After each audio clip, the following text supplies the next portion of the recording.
Déclaration du syndicat national des praticiens hospitaliers du Togo, SYNFOT, dans l'objectif d'exposer les difficultés du secteur public de santé et l'absence de perspective au regard du budget 2015.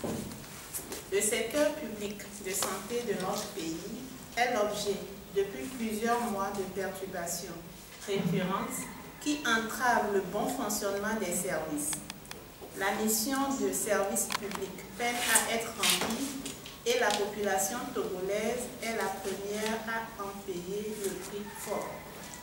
Mais qu'est-ce qui explique cette défaillance du secteur public de santé?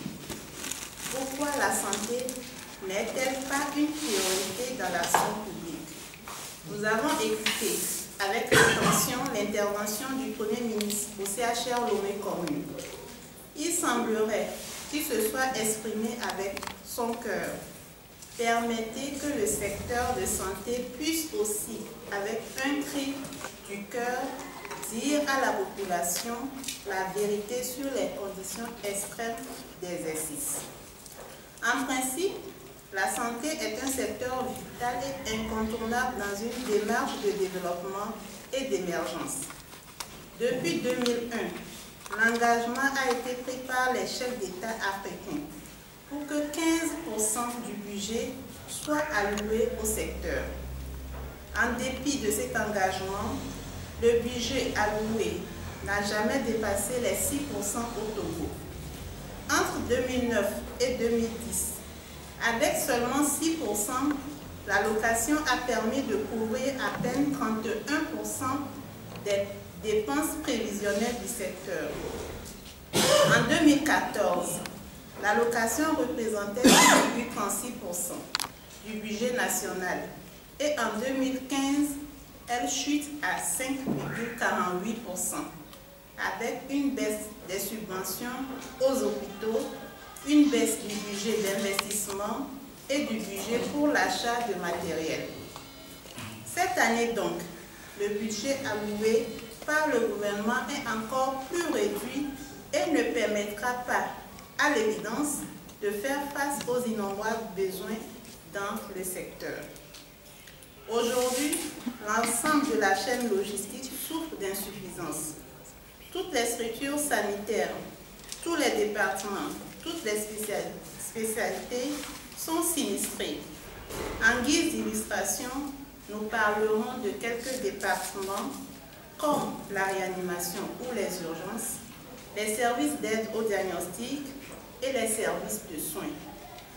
Nous allons commencer par les réanimations et les urgences. Dans les réanimations où on hospitalise les malades fragiles et en situation très précaire, on note un dénuement extrême. Au CHU de Kara, comme ailleurs, il n'y a pas d'appareil pour le monitorage des malades, il n'y a pas d'électrocardiogramme pour explorer la fonction cardiaque, il n'y a pas d'oxymètre pour apprécier la saturation en oxygène, les tensiomètres sont en nombre réduit, on n'a pas d'autoscope pour l'examen du conduit auditif, on ne dispose d'aucun appareil de dialyse pour les malades ayant une défaillance de leur épuration rénale. Les centrales d'oxygène ne fonctionnent plus. Les médicaments de première nécessité, même les plus simples, comme le Valium ou l'adrénaline, sont inexistants. Il en découle un fort sentiment d'insécurité pour les patients et les taux de décès sont très élevés. De même, dans les secteurs de premiers soins ou d'admission comme les urgences, il faut tout prescrire aux patients. Les gants, les compresses, les sparadraps, les seringues, les produits antiseptiques, les antidouleurs, le plâtre, les bandes à gaz, le coton, le fil de suture, les solutés, les perfuseurs, le sang et même l'oxygène. On observe d'importants retards dans la prise en charge des urgences et cela accroît les aspirations du personnel et le sentiment de mauvais accueil chez les malades. Pour Pour l'examen des blessés aux urgences, on manque régulièrement de gants d'examen. Dans le cas de fractures, on utilise souvent des attelles de fortune confectionnées avec des cartons pour contenir le membre fracturé. Pourtant, nous avons à Lomé un centre de formation régional en chirurgie. Et il est honteux de savoir que les collègues étrangers garderont de notre pays le souvenir d'aussi dégradants conditions de travail. Concernant les services d'aide au diagnostic, nous allons parler du laboratoire et des services de radiologie. Les examens paracliniques sont utiles, incontournables à l'aide au diagnostic. Mais que constatons-nous? Dans les laboratoires, les activités sont souvent interrompues, faute de réactifs.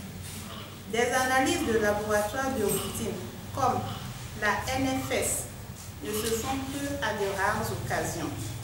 Des malades arrivés dans des institutions d'État, puis sont obligés de repartir dans les privés pour y effectuer des analyses de laboratoire, car ces services sont momentanément interrompus dans le public. Le dosage des marqueurs tumoraux, le dosage hormonaux ne sont disponibles que dans le privé et ne sont pas à la portée du Togolais moyen. Ces problèmes sont vécus parfois avec acuité en radiologie. En 2013, le scanner du CHU Sylvanus Olympio a fonctionné 6 mois. En 2014, durant 4 mois.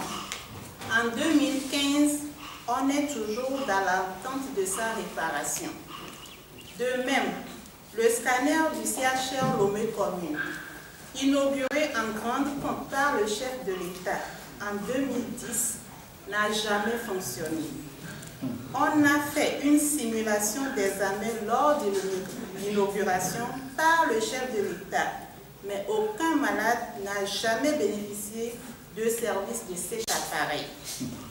Les appareils d'échographie sont en panne et pour des explorations aussi importantes que l'écho Doppler, échographie cardiaque, ou même des examens de radiologie de routine, les malades sont obligés d'aller s'aligner dans le privé et payer le prix fort. Le laboratoire d'anatomie pathologique est dans le dénuement le plus complet. Quand on demande aux acteurs ce qu'il leur faut pour travailler convenablement, ils répondent qu'il faut tout équiper. Dans le désespoir et pour pallier les insuffisances de ce service, les prélèvements sont pour la plupart acheminés par courrier international dans des laboratoires à l'étranger au prix fort. Concernant les services de soins, la qualité des soins devrait commencer par la qualité et le confort de l'hôtellerie. Malheureusement, les infrastructures sont dans un état de délabrement indescriptible. Dans certaines unités, il n'y a plus de brancards ni de fauteuils roulants. Les brancardiers, aidés par les parents de malades, s'échinent à trouver des moyens de transport dignes de l'époque médiévale pour le déplacement des malades. En hospitalisation, les matelas sont pouilleux, déchirés et parfois malodorants, les sanitaires dans un état d'insalubrité indescriptible. En gynécologie, en médecine, en chirurgie et en pédiatrie, rares sont les salles d'hospitalisation comportant des sanitaires. Dans les salles communes, les besoins sont faits dans des seaux en plastique au milieu des malades et de leurs accompagnants. Les blocs opératoires sont dans un état déplorable. Insalubrité, portes défaillantes permettant l'accès aux mouches et autres insectes jusque dans les salles opératoires. Pinces et ciseaux sont émoussés, Le lavage chirurgical des mains se fait avec des sachets de pure water, etc. Opérer un seul malade devient un parcours de combattant et c'est grâce au soutien de certains partenaires étrangers qu'un minimum d'équipement est encore disponible pour faire fonctionner les blocs opératoires. En maladies infectieuses, les salles de ponction sont particulièrement insalubres et septiques. Les malades risquent de contracter des infections nosocomiales lors des prélèvements. En gynécologie, les nouveau-nés et leurs mères vivent dans des conditions d'insalubrité indescriptibles. Les femmes sont parfois couchées à même le sol. Les murs des salles sont décrépits, couverts de moisissures. Le risque d'infection néonatale contractée dans nos structures insalubres est réel. On pourrait poursuivre la litanie des manquements et des insuffisances en termes d'infrastructures et de matériel. Ces manquements sont innombrables et constituent autant de risques de morbidité et de mortalité pour les malades que pour les soignants. Face à cette situation, beaucoup de confrères spécialistes ont choisi le chemin de l'exil. Le Premier ministre a dit que nous devions nous mettre en grève pour réclamer un changement de cette situation. Nous pensons que c'est la fonction première de son gouvernement de remédier à cette situation innommable. Et d'ailleurs, le SYNFOT n'a jamais manqué de le signifier à tous ses prédécesseurs à la tête du ministère de la Santé.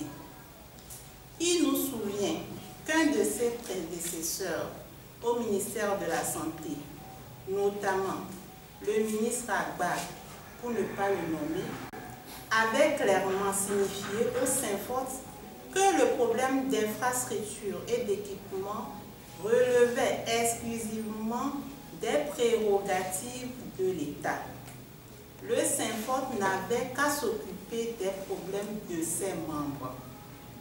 Le Premier ministre a raison lorsqu'il affirme que les personnalités ministérielles qui viennent se faire soigner dans ces hôpitaux sont rares et les exemples sont connus de tous.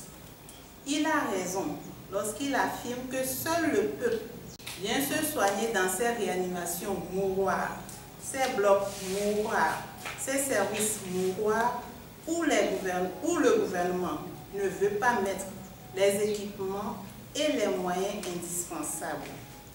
Nous estimons pourtant qu'en sa qualité de chef de gouvernement et de surcroît ministre de la Santé, il devrait lutter pour que la santé soit inscrite comme une priorité dans l'action de son gouvernement.